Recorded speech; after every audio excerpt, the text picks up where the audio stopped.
Hello there, Sean the Extra Guy here. Welcome back to Retro in Review. You know, it's been nearly 3 years since I last did that Toy Story for the Sega Mega Drive review.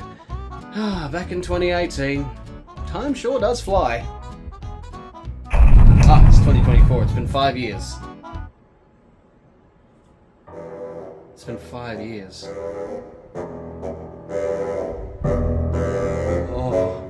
Oh no! Joking aside, look, I think I've always wanted to do something special for the 5th anniversary anyway. Even though I'm a little bit late on that as well. But anyway, despite the fact that I haven't got that many Retro and Review videos on my belt, I've only just named the series Retro and Review as well, I can at least say I've improved since the first video. I even did a commentary on it. And if you want to watch it and pause this video, well, you can do that right now. And welcome back! Unless you didn't pause the video, in which case this moment would have been incredibly awkward. But anyway, look, as much as I still think the production of these videos is a bit scuffed, you know, I can at least say, with some positivity, that it's quality scuff. And it improves with every video. Are you done masturbating to yourself, you dilapidated turd? Hey Duke, how is the big bush? The hell are you on about? Did you conquer the great Koangeange? Are you having a goddamn stroke right now? Nah, just trying to give you one actually. Right. If anyone needs me, I'll be bashing my goddamn skull into a fucking fire ant's nest.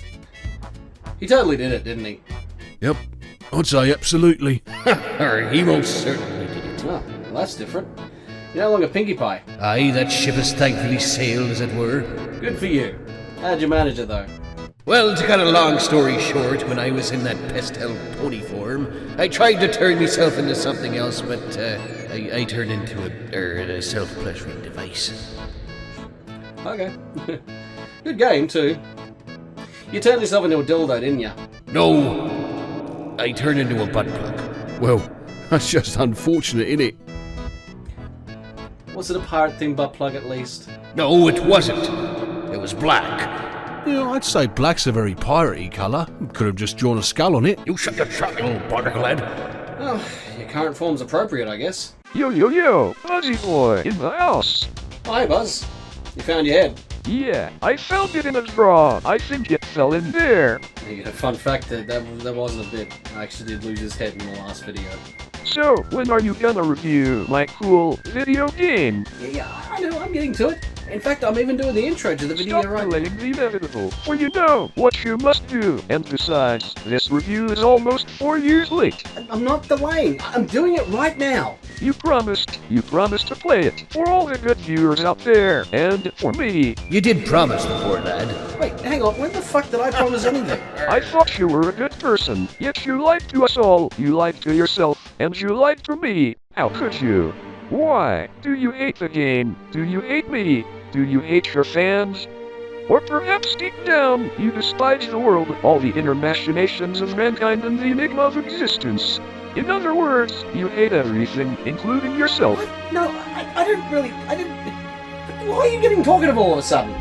Looks like you better play the game for the poor lad Play before the he... game, oh please, oh please, play the game, Does that. please, oh please, play the game, oh please. You just play the game and start the review already so he shuts the hell up. I think that might be the best course of action before he loses his head again. Oh please, play the game, oh please, play the game, oh please, oh please, Okay. play the game. Fine. Let's do everything you want to do. Yeah. So, way back in 2018, that bloody Toy Story game really did a number on me. Luckily, I got my revenge on it with the corruptions a year after that, and I even played through it again live on Twitch to celebrate becoming an affiliate. I've changed a lot since then. I've gotten a lot more wiser, and my retro game playing skills are also more refined. I can safely say I'm better at them now than I was back then. So, I certainly am ready for Toy Story 2 Buzz Lightyear to the Rescue, or as it's known on PC, Toy Story 2 The Action Game. Not sure why, considering the title screen is the correct name. I guess Disney just wanted to be different for the home computer version. Wow, now that's the first and last time I've ever referred to a PC game as a home computer game. Can you imagine the home computer master race? Doesn't exactly have the same ring to it, does it? Now, of course, the game is based off of Stanley Kubrick's classic film starring Jack Nicholson, The Shining.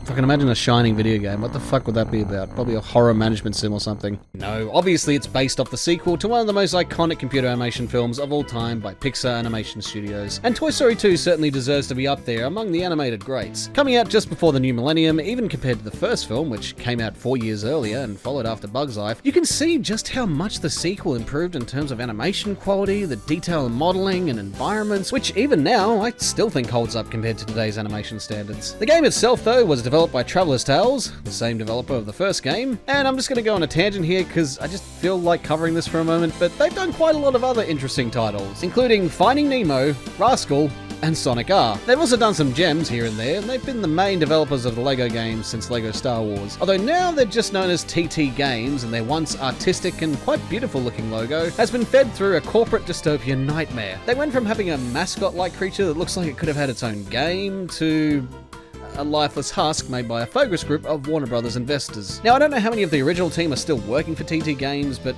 one of the main programmers, John Burton, who used to work for Traveller's Tales, I swear is a fucking programming sorcerer. He could probably make Crysis run on a damn Sega Saturn with all the expertise he has. And he has a YouTube channel called Game Hut where he posts insightful videos about game programming, specifically the games that he worked on. Anyway, back to BLT the Rescue.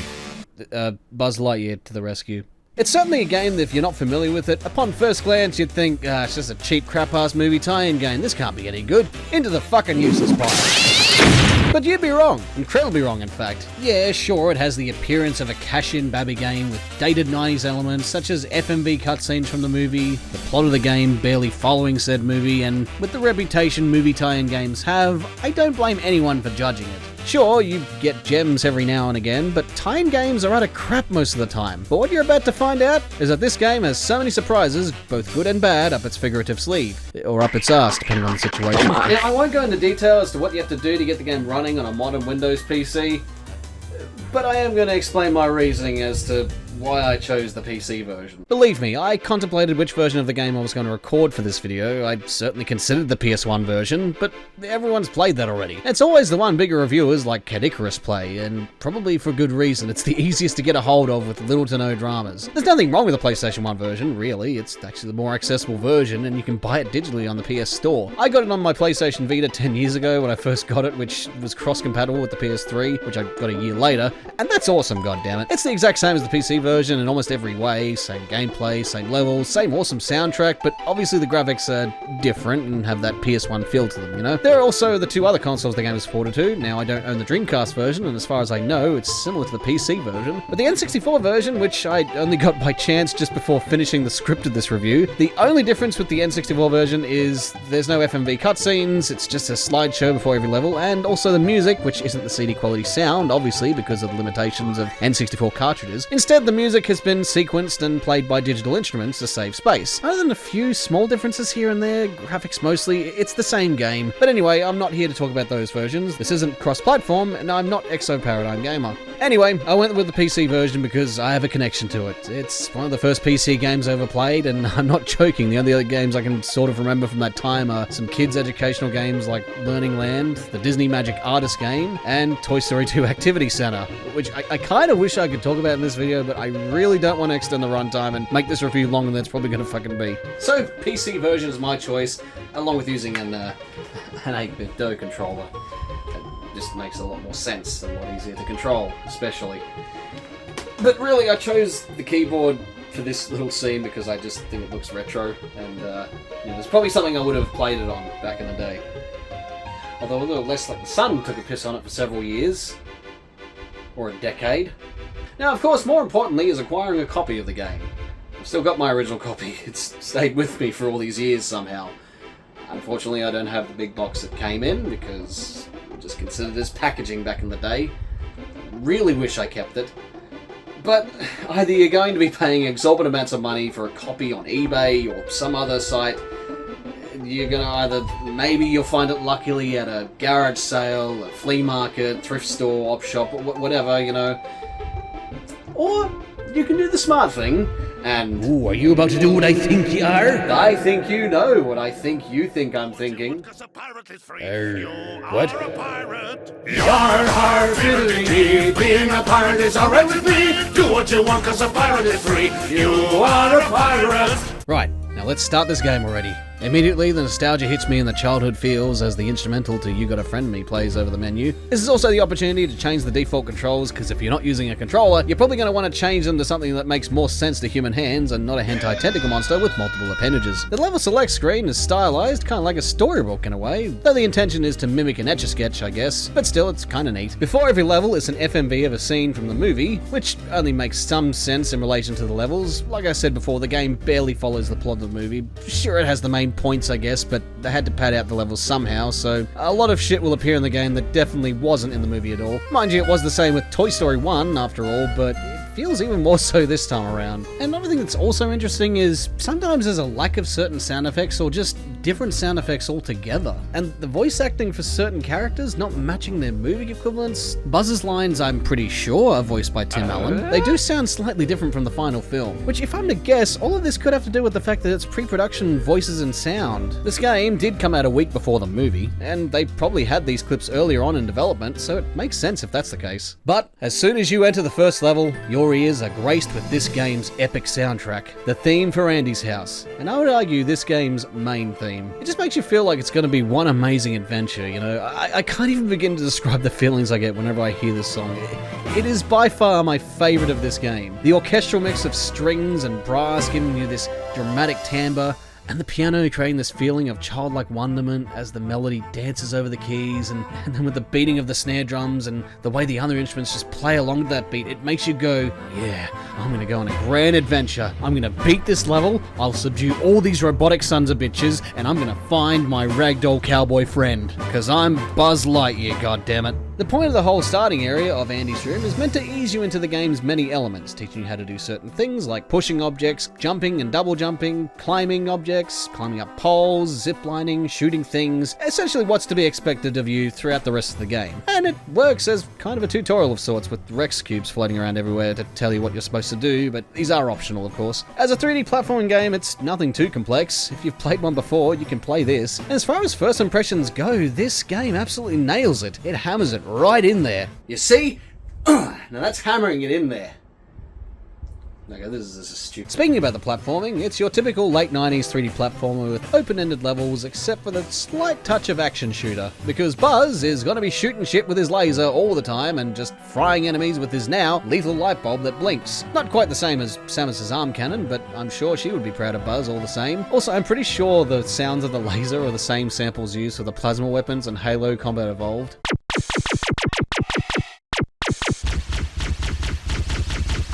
You've also got a first-person view mode, which is pretty cool actually. You get to see the world from the perspective of a toy, and not just any toy, Buzz Lightyear Space Ranger. And if you forgot who you were playing as, because you've got the memory of a fly, the reflection of Buzz's winking face staring back at you while you aim at things will be sure to remind you every time you switch to this view. He's winking at you, kid. Enemies are easy to defeat, especially in this level. Some enemies are one-hit killed, and for those that aren't, you can just either tap the fire button fast for rapid fire or hold it in for a charge attack. Buzz also has a spin attack, which can be useful for some enemies and bosses later on. You can also charge up the spin attack, like with the laser, and spin him and then Buzz is stunned for a little bit. He gets dizzy, because that's great. That's not going to screw me over in the future at all. Enemies also do not stay dead. They respawn eventually, which can be annoying depending on the situation. But in every level, there is a green laser power-up laying around somewhere and has the same power as a charged laser attack, but you can rapid fire it multiple times. It does run out eventually, but if you use it sparingly, most enemies and bosses can become trivial at that point. Now, even if you take damage, which can happen often, batteries will refill your health a little, and they aren't too hard to find either. If you do somehow manage to die, you just respawn relatively close to where you died or somewhere safe nearby and you lose a life. But lives are also very much in abundance. I never got a game over once in my playthrough, but if that does happen, you don't get a game over screen like you do in the console versions. Instead, you get booted to the literal start of the game. You skip past all the company logos and videos, back to the main menu, and load up your save, with the consequence being starting that level again. So, all of that is just one part of this 3D platformer action game. What's actually the main focus, however, is the collection elements. So, yeah, another bloody collectathon. You know, I'm slowly turning into Nitro Rad if I end up doing a platformer after this review. The collection elements aren't insane like some other games. There's only 2 major ones, but they are very much essential for getting Pizza Planet tokens that allow you to progress to the other stages and for 100% completion. And yet again, I'm completing this game 100% because why not? I seem to be crossing off all the list of games I never completed from my childhood anyway. May as well satisfy little Sean's hopes and dreams instead of crushing them with the brutally honest truth of cold-hearted reality and adult life. With every stage, there's a similar pattern of 5 objectives to obtain pizza tokens, and if you've never played before, you're going to find out sooner or later because there's no progression screen whatsoever until you quit the level. But there's only ever 5 tokens in a level overall. First off, and probably the most obvious, you've got coins, scattered about through the level, usually following a logical platforming path, and also dropped by enemies after you defeat them. And you have to return them to Ham the piggy bank, who will try to get your attention all the damn time. He really needs those coins, because he's going to pay off some kind of debt he owes the Monopoly pieces for snorting their cocaine stash or something. Even if you talk to him in some vain attempt to get him to shut up, he still doesn't. He just says, "Hi, Buzz. If you can bring me 50 coins, I'll give you a pizza." Oh my god, a pizza? Oh, I love pizza. That's gonna be so... Planet token. He'll give you a Pizza Planet token. My hopes were brought up to the land of sunshine and happiness, and then were suddenly turned to ashes of despair in my mouth. Why do I have a SNES controller? Could be worse. So yeah, collect 50 coins and give them to Ham for a Pizza Planet token. And as a bonus, he'll shut the fuck up. I gotta say though, it's kinda odd that it's only 50 coins and not something like 100, which you can collect more than 50, including whatever drops from enemies, but really there's no point other than to brag and say, I collected every single fucking coin in the level. Look, I got a big cock to prove it. So don't bother, you don't get anything special for being anal and collecting every single coin in the game. You just get a big pat on the back from yourself for wasting your own goddamn time. The second objective, and another collection element in every level, there are always 5 lost toys for you to find for another toy. In Andy's house, for example, it's Bo Peep's sheep. And because there's 5 of them, they are often well hidden in various areas of a level that you'll have to explore to find them all. They're not hard to find, most of the time anyway, but you will be platforming high and low to get them, sometimes moving things and bouncing on springing objects, giving you more air, that kind of thing. Once you've collected all 5 for a toy, it's just a matter of returning to said toy that wants them and getting a token from them. Third objective in every stage is a mini-boss. Now of course they're all unique and have their own pattern of how you're meant to deal with them, but most of them feel kinda samey and easy. The mini-boss of the first level you find by climbing up into the attic and is on top of an arena made of boxes. And it's a robot, or I guess more accurately it's a wind-up automaton toy. But he is very easy to beat. He'll charge towards you, and because he's invulnerable while doing this, you just have to run away from him and let him run out of energy. Then he starts winding himself up, which is your opportunity to melt this motherfucker in you asshole. Though I recommend either charging your laser or getting the power up so this fight goes a lot quicker. And of course, upon defeating it, you get a Pizza Planet token. By the way, one thing you might have noticed in some of the footage I've been using, something glaringly obvious here, and this toy in particular, is the glitchy, corrupted texture on its body, which I honestly don't know what the hell is causing this, and it appears very frequently in the game, by the way. It's subtly on one of the robot enemies in this first level, it's also on a random part of Buzz's torso, it's on Ham's ass. Not sure why it's on that specific place. Looks like Andy drew part of the Triforce on Ham's right butt cheek. It's random as to what's affected. Changing settings in game didn't fix it. Nothing in the DG Voodoo settings or my NVIDIA control panel affected anything. I thought maybe it had something to do with my copy of the game, but no, even Yaha Fiddly Ding, a copy of the game, it was still the same. The thing is, if you run the game in software mode, the texture issue doesn't appear at all, so whatever, I guess. At least the game runs well, and I never got a crash once, that's the main thing. Anyway, weird graphical issues aside, the fourth objective in every stage is something that is timed or a race. Now this can be a simple thing, like in Andy's house for example, racing RC around the car in the garage, or it can be something like collecting 5 of a certain item per character in a specified amount of time. Of course, racing RC is extremely easy in this level, and as long as you don't bump into enemies constantly, there's no chance of losing this race, and as a victory celebration, you can keep pushing him into a wall. There's no point to it, I just find it funny that I discovered this. The fifth and final objective that every level has is a pizza token that is either out in the open or requires a specific puzzle to be solved and doesn't require a character giving it to you. Usually they're hanging around a place that you need to traverse to through platforming, or sometimes they appear when an extremely easy puzzle is completed.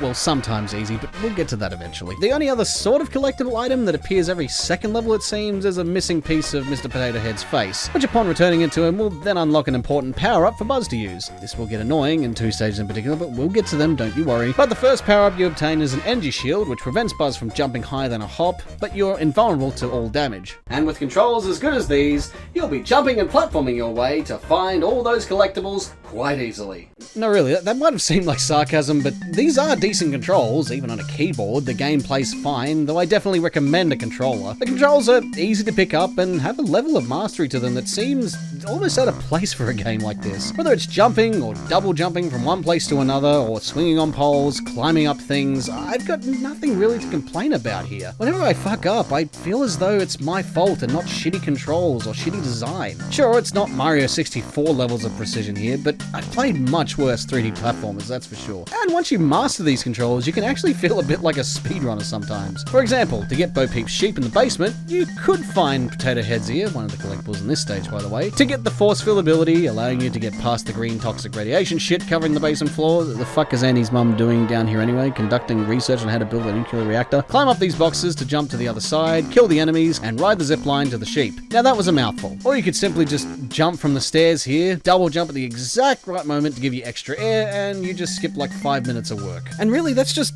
one way to approach it. There's several ways you could traverse this basement area, really, and it all involves very precise jumping. You see, there's a trick to getting extra distance in your jumps, and it all has to do with timing your double jumps just right. You can essentially skip entire sections of a level with this trick. It seems Buzz's animation for the double jump has a moment where if you hit it just the right time, you get extra air. Hit it too soon, you waste it. Hit it too late, you've completely missed it. See, that's why I like this game. It's easy to pick up for anyone, including children. Well, I mean, the game was made with kids in mind. But as we all know, we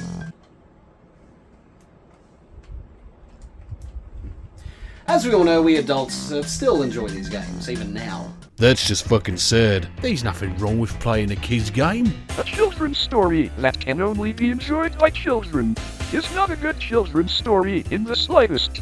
C.S. Lewis. Good quote. Wow, looks like we have a philosopher on our hands. Didn't you fill her softly last night? What the fuck's that supposed to mean? Mate, I think he's talking about your Rob with that big head broad. Hey, alright, you know what? You can shut the hell up. I ain't dealing with this bullshit. Fuck all you sons of bitches, I got shit to do. He totally did it. You can tell. Yeah. Anyway, I've about covered the main goals and mechanics of this game, all in the first level. The whole idea of a 3D platformer collectathon action game is exploration, exaltation, extermination, exasperation, and excrementation. Well, hang on, that's not it. Like I said, the first level eases you into it all seamlessly. For first impressions, I think it's one of the best a game can give you, and trust me, I played Miracle Warriors. The last token I collected was the one you have to move the boxes and jump up to in the basement. And of course, every time you collect one, it gives you a choice to stay on the level or to exit. And upon exiting, he does the same animation every time with a To infinity and beyond.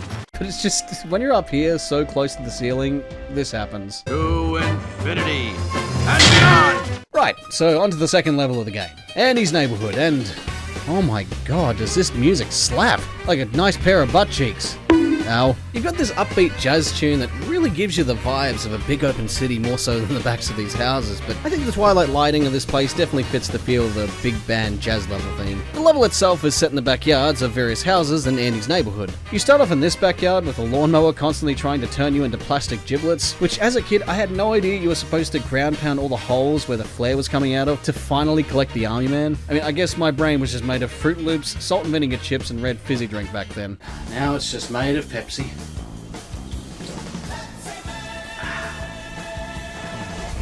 Video not sponsored by Pepsi.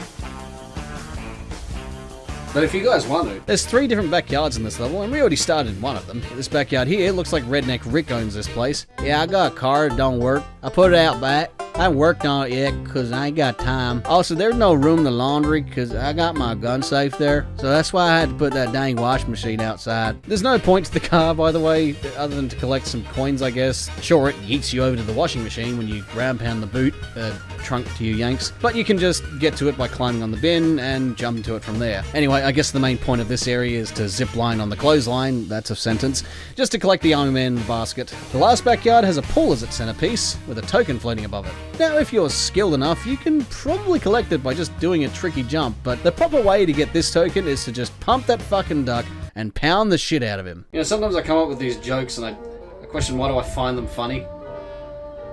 Losing my goddamn mind. Speaking about losing my goddamn mind. Also, you gotta do some climbing, jumping, and swinging on some poles to collect some coins and to reach the armor man in the palm tree here. In the middle of the level, you've got a pretty obvious track with obstacles on it, a set piece which is a repeat of the race with RC, only he's faster this time, and you'll need a pair of rocket boots to beat him. Actually, you don't, because you can just cheese him. You just keep on making him ram into your ass as you run around the track, and you'll eventually come in first. And you can easily fuck this up if you're not careful, and you'll have to wait until the race is over to start again. Now, the way the designers intended for you to win is to get the rocket boots that are available 6 levels from now, to then come back here to finally beat RC. But efficiency is my middle name. Well, not really. But cheese is. Cheese, Gromit. You fucking... Then we've got probably the main centerpiece of the entire level, which is the big-ass tree in the middle area, and the one that's had radioactive goo dropping from it while you're running around the track. And climbing it is fairly easy to achieve. There's no pants-shitting moments, and yes, I do consider this a platforming tower, which if you do fuck up a jump, you will fall to your doom. Whoa! Not really, there's no fall damage in this game, but Buzz does have a really weird falling voice line.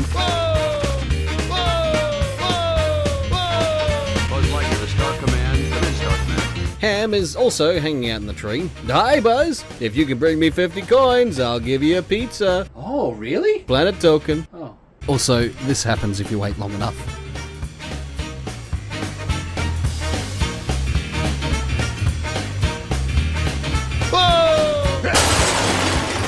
On the very top of this said tree is this level's mini-boss fight, which is, of all things, a Zerg kite. It's not a hard boss fight, really, but I guess if you're not careful, you could quite easily fall off during his spin attack, but as long as you've got a powered-up laser, he'll go down in a few hits. The next stage is a boss fight, and this sort of thing occurs in the game after every 2 stages, by the way. The boss in question is a remote control biplane, and it's really easy to defeat. Just avoid the swooping machine gun attacks and water balloons it drops. Use a well-aimed charged laser, and you can do this in less than a minute. It's rather trivial, to be honest.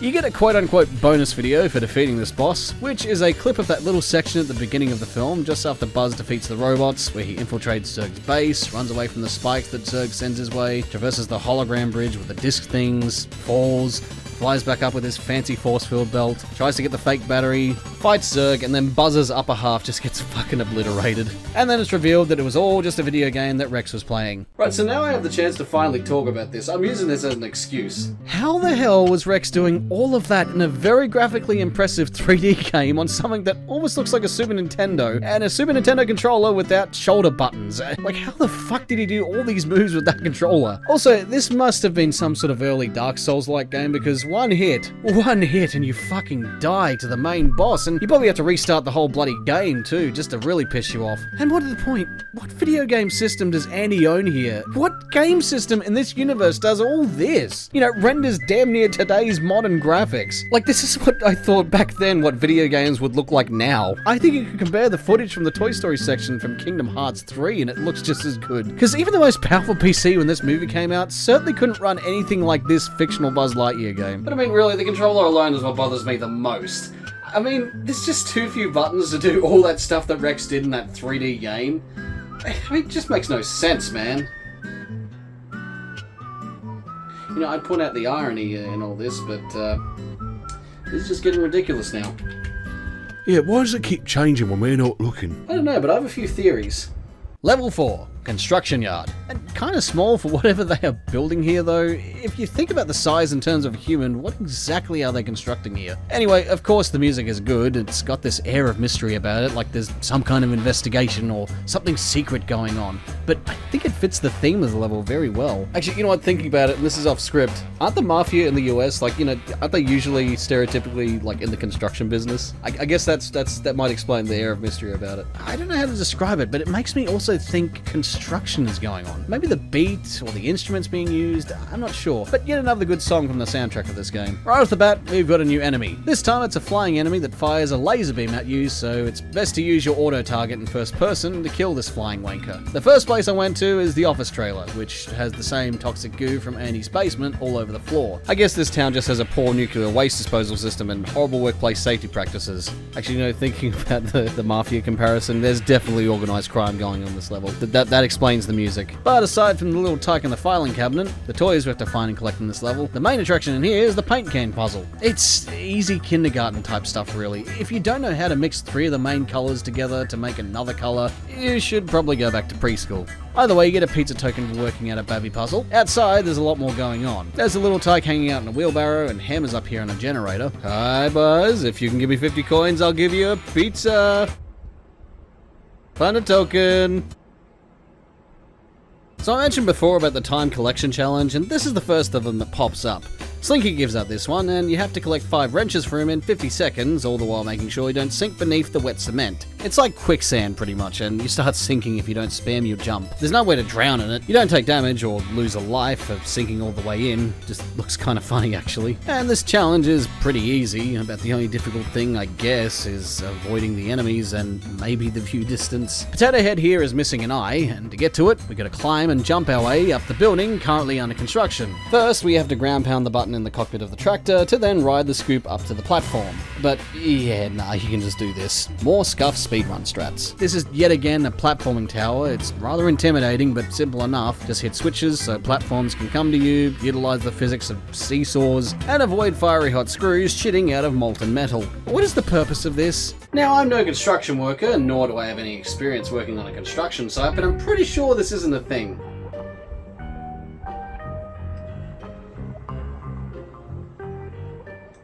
Potato Head's eye is up here, and annoyingly you have to go back down to give it back to him to get a very much essential item for defeating the mini-boss of the level. And it's kinda a lame power-up, to be honest. It's a disc launcher, and it acts as sort of a homing projectile onto enemies. It's okay when it works, but it seems to just orbit around an enemy most of the time.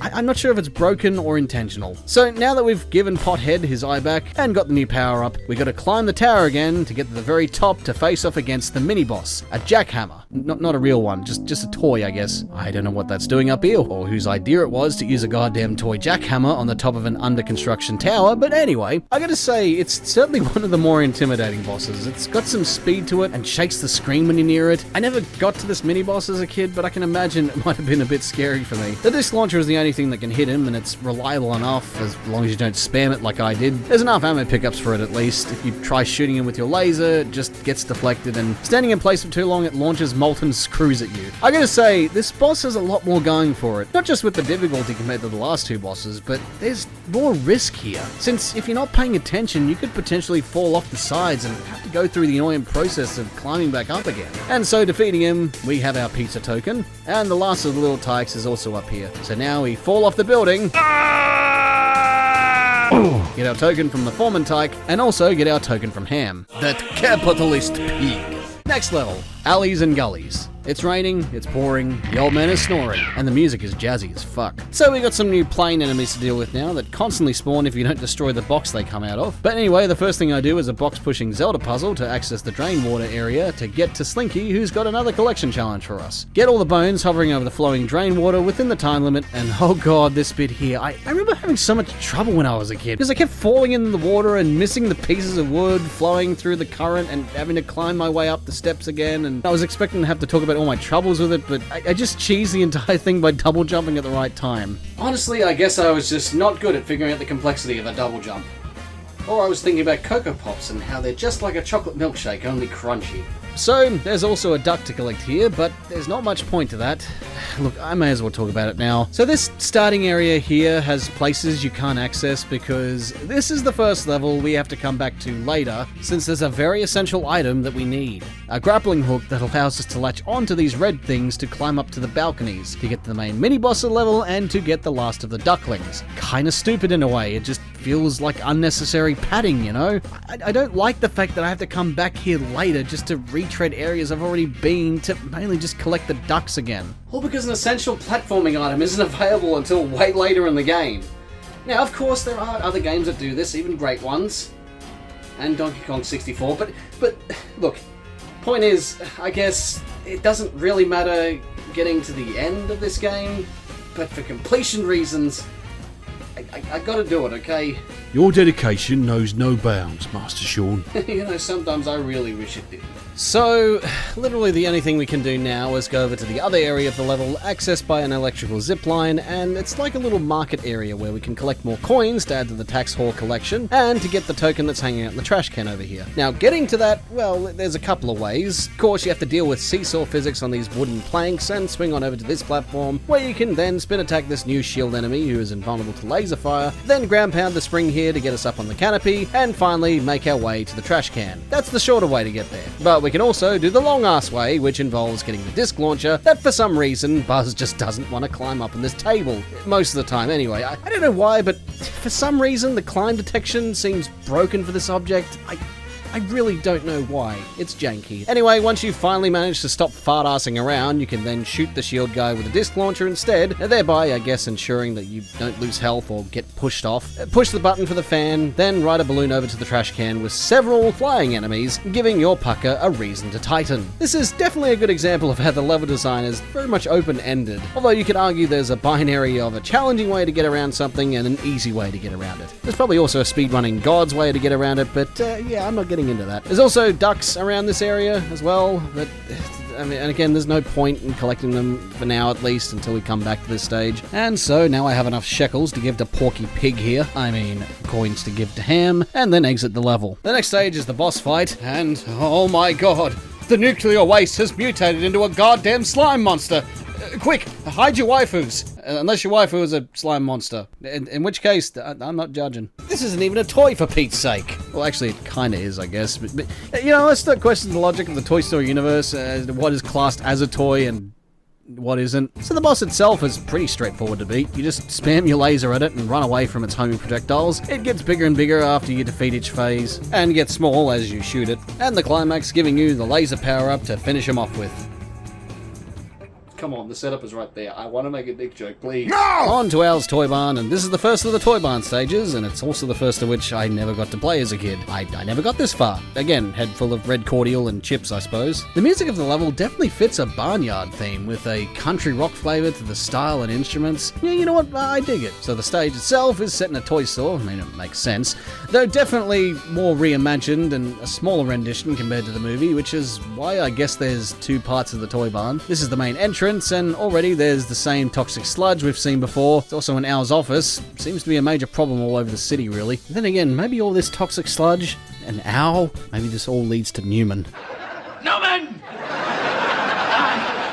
But the first I do when I spawn into the level is activate this switch that controls this raging hay bale thing. I don't know how safe it is for a kid to ride that, but anyway, I managed to climb up this thing and then get yeeted over to a candy dispenser to collect a chick, which is the toys we have to save in this level, by the way. Now, some of you astute viewers out there who are more familiar with the game may have noticed something. I did all that completely wrong. What I'm supposed to do here is find Poot Heaty's arm on the counter here and give it to him, unlock the rocket boots, and launch myself over to the trolley, which in a sequence of skilled acrobatic moves, I keep fucking up. Shit. And then you bounce on the hay bale and collect the chick. Sometimes I think outside the box a little too much. I don't know whether I should feel incredibly stupid or incredibly intelligent, but another speedrun tactic, I guess. It shows you just how useless the rocket boots really are. The toy farmer chicken here gives us a time challenge to collect a chick and an egg, and it's a simple enough challenge, really. Only you have to do this twice. Once for getting the chick, and once more for getting the token. A bit repetitive, really. I mean, the only difference is the time limit for the token being much shorter, so I guess that's a challenge. Al's office has the pizza token hanging out in the file cabinet, which to get to it, we need to use the disc launcher on the table here to break the locks on the drawers, so they can periodically open and close and make your way up to the token. And by the way, I didn't mention this before, but there's no way to switch between your laser and the discs. You just have to use them all up to get your laser back. And even if you have the laser power up, the discs don't do extra damage either. And again, the disc launcher is just shit. Look at this. It's not even hitting the guy. They're just circling around them. I tried giving this power-up another chance with the mini-boss, which he's a toy dinosaur that kind of reminds me of Reptar from the Rugrats. Honestly though, spamming my laser at this guy is the most effective method. And so it's on to collecting the rest of the chicks and the coins to finish off this level. And there's a whole linear escapade through the toy aisles filled with different creative hazards to avoid. which I've got to say, I like the attention to detail for the fake toy brands textured on the walls. Along the way, we get chick number 3, ride the skateboard over the goo. We also find Mama Hen here, who we'll have to return the chicks to. Then we've got a bunch of boxes to push, which hula hoops decide to attack us. Okay. Not my first choice for an enemy or projectile. Who's shooting them at us? Or rolling them at us, I guess. And then we got some more planes to deal with after pushing another box. Finally, we collect chick number 4. Oh. Now, where's chick number 5? Oh boy, let me tell ya. See, I knew there would immediately be a problem here. The last chick is in the room with the boxes, where you need the hover boots to get to it. Oh, believe me, I tried to figure out a way to get up there without the boots, but what looks like only a little jump that if Buzz just reaches his arms out for like a centimeter, he would be able to pull himself up there, but no, he can't fucking do it. Lazy bastard. I even tried something maybe a speedrunner would do, getting a bit of a long jump from the vent here and utilizing that timed double jump, but I just could not get enough distance and height to reach it. There is just no way to get this chick other than using those hover boots. The hover boots you don't unlock until the second last level of the game. Do you see the problem here? And here, folks, is the second/third stage. That locks a token behind another shitty power-up. Look, wasting my goddamn time. Game, I like you, but why are you doing this? So, yeah. You have to come here before the end, I guess.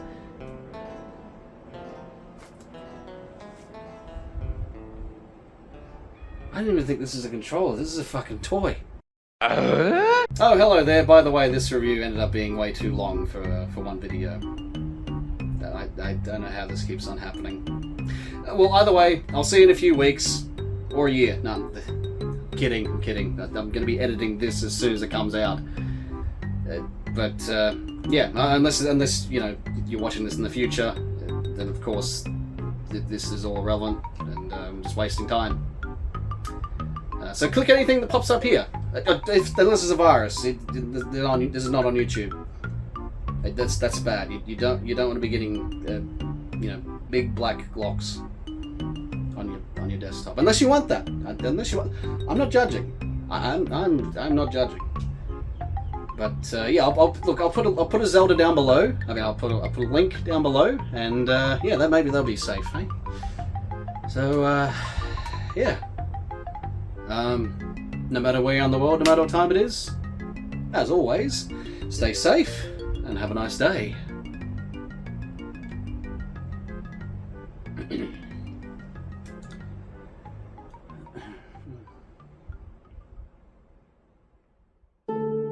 Have you heard of the High Elves?